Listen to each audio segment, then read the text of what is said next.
ಬಂಧುಗಳೇ, ಒಂದು ಔಷಧ ಹೇಳ್ತಾ ಇದ್ದೀನಿ. ಮಾವಿನ ಎಲೆ. ಮಾವಿನ ಎಲೆಯನ್ನು ನಿಮ್ಮ ಮನೆಯ ಹೊಸಲಿಗೆ, ತೋರಣಕ್ಕೆ, ಬಾಗಿಲಿಗೆ ಕಟ್ಟೋದಾಯಿತು. ಕಟ್ಟಿದ್ದಷ್ಟೇ ಅಲ್ಲ, ಅದರದ್ದು ಉಪಯೋಗ ಎಷ್ಟಿದೆ ಅಂತ ಅಂದ್ಕೊಂಡಿದ್ದೀರಾ? ಮನಸ್ಸಿನಲ್ಲಿ ಬೇಜಾರು ಸ್ವಾಮೀಜಿ, ನಿದ್ರೆ ಬರೋದಿಲ್ಲ, ಟೆನ್ಷನ್ ಆಗುತ್ತೆ, ಒಂಥರ ತಲೆಯೆಲ್ಲ ನೆತ್ತಿಯೆಲ್ಲ ಉರಿತದೆ ನನಗೆ ಅನ್ನೋರು ಎಷ್ಟು ಜನ ಇದ್ದಾರೆ. ನೆತ್ತಿ ಉರಿತಾ ಇದೆಯಾ? ಟೆನ್ಷನ್ ಆಗ್ತಾ ಇದೆಯಾ?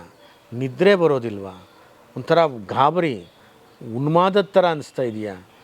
ನಿದ್ರೆನೇ ಎಚ್ಚರದಲ್ಲಿ ಕೂತಿರ್ತೀರಿ ಅಂತಂದರೆ ಈ ಮಾವು ಆ ಕೆಲಸ ಮಾಡುತ್ತಾ? ಎಸ್.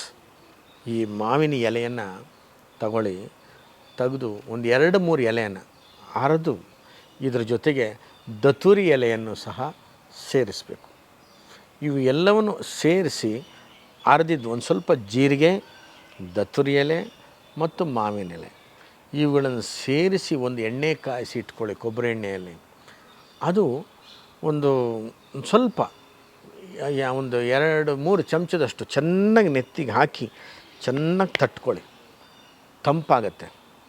ಸ್ವಾಮಿ ಇವೆಲ್ಲ ಎಲ್ಲಿ ಸ್ವಾಮಿ, ದತ್ತುರಿ ಎಲೆಯಿಂದ ಎಲ್ಲಿಂದ ತರೋಣ?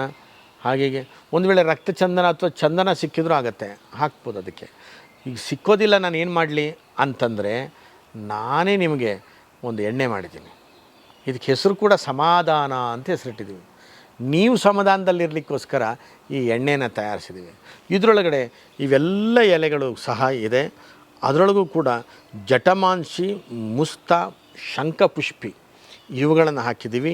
ಬ್ರಾಹ್ಮಿ, ಒಂದೆಲಗ ಮತ್ತು ಮೆಂತೆ ಇವುಗಳನ್ನು ಹಾಕಿದ್ದೀವಿ. ಇವೆಲ್ಲ ಹಾಕಿರ್ತಕ್ಕಂಥ ಎಣ್ಣೆ ಸಾಧಾರಣ ಒಂದು 6-7 ಗಂಟೆಗೆ ಚೆನ್ನಾಗಿ ಹಚ್ಚಿ ಲೈಟಾಗಿ ನೀವೇ ಬೆರಳಲ್ಲಿ ಮಸಾಜ್ ಮಾಡ್ಕೊಳ್ಳಿ. ಸುಮ್ಮನೆ ಒಂಚೂರು ಧ್ಯಾನ ಮಾಡಿ, ನಿಮ್ಮ ಮನಸ್ಸು ರಿಲ್ಯಾಕ್ಸ್ ಆಗುತ್ತೆ. ಆಮೇಲೆ ಅಷ್ಟೇ ಶಾಂತವಾಗಿ ನಿದ್ದೆ ಬರುತ್ತೆ. ಕಣ್ಣುರಿ, ತಲೆ ಉರಿ ಕಡಿಮೆ ಆಗುತ್ತೆ.